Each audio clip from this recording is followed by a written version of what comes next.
Thank you so much doctor Sangeeta Sanjay Jadhav ma'am. बहुत बहुत स्वागत है आपका। तो एक बार अपना आप इंट्रोडक्शन कर दीजिए, एक बार अपना परिचय कर दीजिए। बताइए आप या अपने बारे में कि आप कौन हो।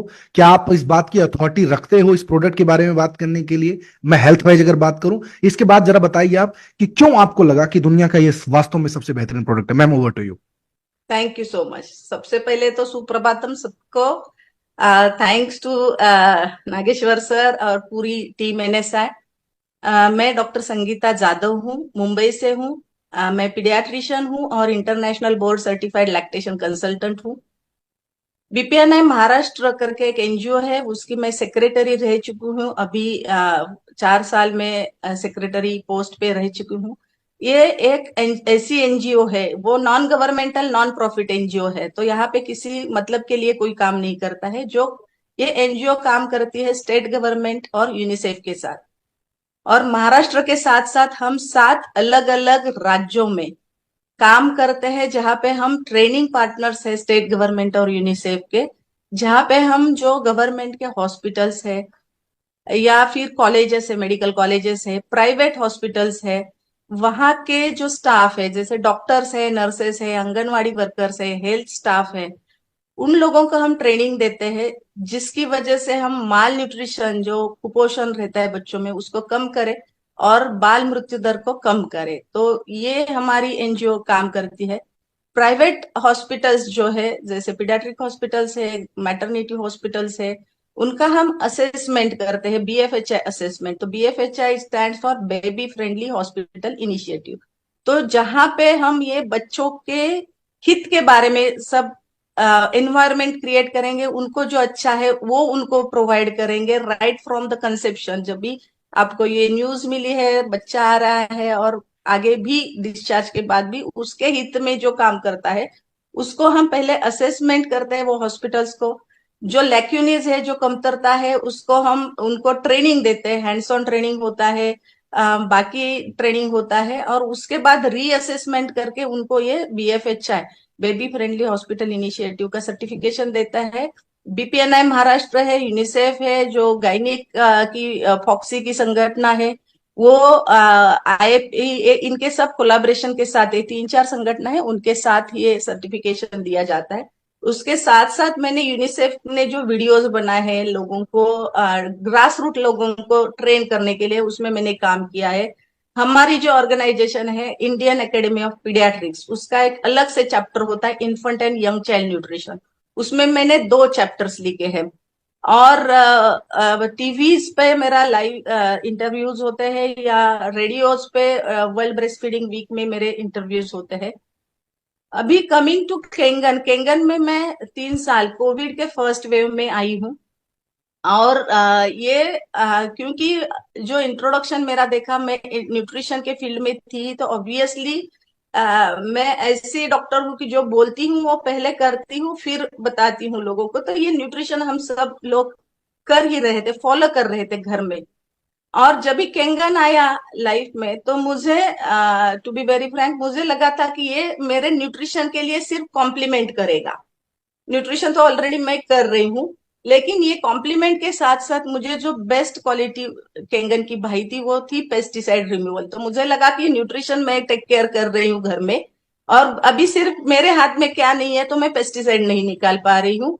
और कोविड में ऐसा था कि वो नो टच टेक्निक, अभी बहुत डर गए थे लोग, सब्जियां भी धो धो के साबुन के पानी से भी धोए धोए हैं लोगों ने। तो क्योंकि डर था कि ये वायरस ना आए, तो अभी उसका जो साइंस है कि कौन सा भी बैक्टीरिया है, वायरस है, 5 to 8 pH के बीच में सर्वाइव करता है। 5 pH के नीचे नहीं, 8 pH के ऊपर नहीं। तो अपना जो पानी है 2.5 pH है, सैनिटाइजर है, वो बैक्टीरिया को किल करता है, इसलिए सैनिटाइजर बोलते हैं। 11.5 pH अगेन 8.5 से ऊपर है, तो वो along with pesticide removal bacteria को भी किल करता है। तो मेरे लिए वो बहुत अच्छा था कि सिर्फ मुझे ये पेस्टिसाइड निकालना है। तो मुझे एक्चुअली आई शुड कन्फेस कि मैंने ये अंडर एस्टिमेट किया था केंगन को, सिर्फ पेस्टिसाइड के लिए मैंने सोचा था। लेकिन ओके। जब मैंने मतलब यूज किया, जब आप आए इसके अंदर, तो आपका ये था कि ये केवल पेस्टिसाइड रिमूवल मशीन है। मतलब केवल यस, 11.5 पीएच को ही, मतलब मशीन में 5 टाइप के पानी निकल रहे हैं, उसमें से सिर्फ आप एक प्रॉपर्टी को देख के भी इतने बड़े डॉक्टर ने इस प्रोडक्ट को एक्सेप्ट कर लिया था, सिर्फ एक यस, प्रॉपर्टी। बाकी आगे क्या हुआ मैडम?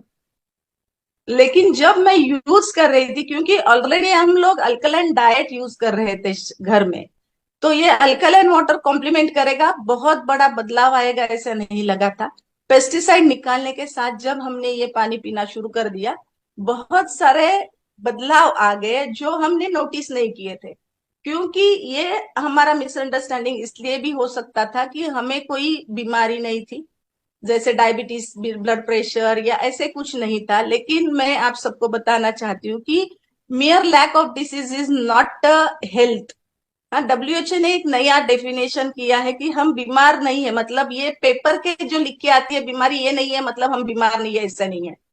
तो हमें अगर हमारा जो एनर्जी लेवल है, सुबह उठते हैं रात में सोने तक वो एनर्जी लेवल नहीं रहती है, स्टेमिना हमारा नहीं रहता है, या हम स्ट्रेस को अच्छी तरीके से हैंडल नहीं कर सकते, फिजिकल है तो मेंटल स्ट्रेस को भी अगर हम अच्छी तरीके से हैंडल नहीं करते हैं, तो वह व्यक्ति हेल्दी नहीं है।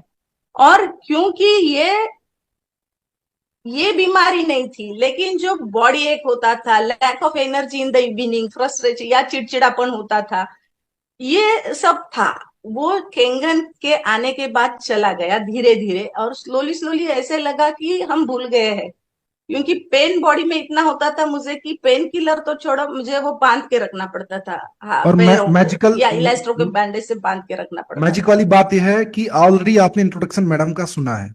न्यूट्रिशियंस के ऊपर ये इतनी बड़ी एक्सपर्ट है कि यूनिसेफ इनको इनवाइट करता है, गवर्नमेंट ऑफ महाराष्ट्र इनको इनवाइट कर रही है। उसके बावजूद ये किसी और की नहीं, ये अपनी टेस्टिमोनियल्स के बारे में बता रहे हैं। मेरे दोस्तों, जरा ध्यान से समझना। और इस कॉन्वर्सेशन से मार्केट के उन तमाम सारे बुद्धिजीवी लोगों को मैं सिर्फ एक ही चीज बताना चाहता हूं कि आप कोई भी चीज पास करो तो पहले उस चीज का अनुभव लो। पहले कोई भी कमेंट पास करने से पहले उस चीज का एक बार प्रैक्टिकल अनुभव लो अपने जीवन के अंदर, तब उसके बारे में बातें बोलो। जिस तरीके से मैडम ने कहा कि मैं आज आपको तब बता रही हूं जब मैं इस कैंगन का खुद इस्तेमाल कर रही हूं। बताइए मैम, क्या फर्क पड़ा? क्योंकि तभी हमने वो इग्नोर किया था कि अभी हर इंसान वही गलती करता है कि फूड के ऊपर हमारा पूरा फोकस रहता है, खाने पीने के ऊपर, और वो मात्र 28% कॉन्ट्रीब्यूट करता है हमारी हेल्थ के लिए, जो 70% कॉन्ट्रीब्यूट करता है उसको हमने निग्लेक्ट किया था। तो उसमें ये जो 72%, 28 तो हमारा पहले से ही क्लियर था, उसमें जब 72% भी हमने क्लियर करवा दिया तो एनर्जी लेवल बहुत बढ़ गई। फिर ऐसा थकावट चली गई, वो पेन भूल गए हम कि कभी होता था पेन, ये भूल ही गए हम। माइग्रेन हुआ करता था, वो माइग्रेन चला गया था। संजय सर का ड्राइनेस ऑफ आईज था, वो dryness of I just because of cellular hydration, अपना जो माइक्रो क्लस्टरिंग प्रॉपर्टी है, वो प्रॉपर्टी की वजह से उनका ड्राइनेस चला गया, उनको वो आर्टिफिशियल टीयर्स डालने पड़ते थे, तो वो भी चला गया ये पानी की वजह से। और फिर हमें लगा कि ये तो बहुत ही इजी, और ये अगर हेल्थ के लिए हमको जाना है, जैसे पहले मैंने बोला कि किसी चीज का शॉर्टकट नहीं होता है, लेकिन अभी मैं आजकल ये ऐसा भी बोलती हूँ कि हेल्थ के लिए अगर आपको शॉर्टकट चाहिए और जल्दी से आपको हेल्थ को अचीव करना है, परफेक्ट हेल्थ को, ऑप्टिमल हेल्थ को अचीव करना है, तो ये 70% पे आप पहले काम कर दो, तो आप इजीली वो आपका गोल जो है आसानी से आप अचीव कर सकते हैं। अभी रहा सवाल जो मार्केट में ये सब आता है या कुछ है, अफवाह है, जो भी है, अभी बॉडी का एक बैलेंस रहता है, हर एक चीज का परफेक्ट कॉम्बिनेशन चाहिए, कंपोजिशन वही चाहिए, तभी वो जाके वो रेसिपी अच्छी बनेगी। अगर हम खाना भी पकाते हैं तो उसका जो हर एक इंग्रेडिएंट है जो डालते हैं महिलाएं खाने में, उसका अगर सही मात्रा में है तो ही उसका टेस्ट अच्छा लगेगा और हेल्थ के लिए भी यूजफुल होगा। फॉर एग्जाम्पल, नमक के बिगर स्वाद नहीं आता है हम बोलते हैं, लेकिन नमक ये अगर प्रमाण से ज्यादा हो तो high blood pressure, kidney failure, ये सब हो सकता है। तो ये जो प्रमाण है वो जो रिकमेंडेड डोज है, आरडीआई बोलते हैं, रिकमेंडेड डेली अलाउंस, उसके ऊपर नहीं जाना है। तो जैसे अगर कॉपर की भी बात करूं तो उसका भी एक आरडी है, उसके ऊपर नहीं जाना चाहिए। अभी यहाँ पे एग्जाम्पल के तौर पे मैं पॉइजन क्या होता है, तो बहुत पहले हमें सबको पता है, स्वामी विवेकानंद जी को एक सवाल पूछा गया था कि स्वामी जी पॉइजन क्या होता है, और उन्होंने एक ही आंसर दिया था, वो जो कोई भी चीज एक्सेस में है वो पॉइजन है, चाहे वो अमृत भी है लेकिन आप एक्सेस में ले रहे हैं तो इट विल बिकम पॉइजन, क्योंकि उसकी जो कॉम्पोजिशन कॉन्स्टिट्यूशन हमारे शरीर में जितनी जगह बनी है उसके एक्स्ट्रा जो है तो वो अलग अलग जगह पे डिपॉजिट हो जाएगा, और अलग अलग जगह पे डिपॉजिट हो जाएगा कि तो वो दूसरे ऑर्गन्स का फंक्शन भी डैमेज कर सकता है, उसको भी हार्म पहुंचा सकता है। तो ऐसे पाया गया है जो कॉपर की मात्रा बहुत ज्यादा प्रमाण में लेते हैं आरडीआई के ऊपर, तो उनके भी हेयर लॉस होने की संभावना और होते हैं। डब्ल्यूएचओ ने मैम एक उन्होंने नंबर भी दिया है कि आप 2 ग्लास के ऊपर 0.4 mg, उससे ज्यादा कॉपर आपकी बॉडी में गया तो आपकी बॉडी में बहुत सारे प्रॉब्लम्स आ सकते हैं। और ये चीज डब्ल्यूएचओ ने खुद प्रमाणित किया है, वर्ल्ड हेल्थ ऑर्गेनाइजेशन ने खुद प्रमाणित किया है। Please yes, ma'am continue. बहुत सारे, मतलब it will be harmful to your life, इतने बहुत ज्यादा भी दिक्कत आ सकती है। ये जो हेयर लॉस वगैरह तो ये इनिशियल सिम्टम्स है कि आप टॉक्सिसिटी की तरफ जा रहे हैं। हाँ, तो और डेफिशिएंसी एक होती है, टॉक्सिसिटी एक होती है, और एक बैलेंस होता है, मेंटेन होता है। तो हमको बॉडी को मेंटेन करना है, नीचे भी नहीं लेके जाना है, ऊपर भी नहीं लेके आना है, तो और बहुत चूंकि अच्छा मैम है इस। आप एक चाइल्ड स्पेशलिस्ट हो तो ये चीज मैं और सोच रहा हूँ कि अगर एडल्ट में ये जो लिमिटेशन दिया गया है, तो अब चूंकि अगर उसी तरीके की मशीनें जो मार्केट में मिल रही हैं जिसमें तुम कॉपर लगा दो, ये लगा दो, वो लगा दो, अगर ऑब्वियस सी बात है वो तो पूरे परिवार को आप पिलाओगे।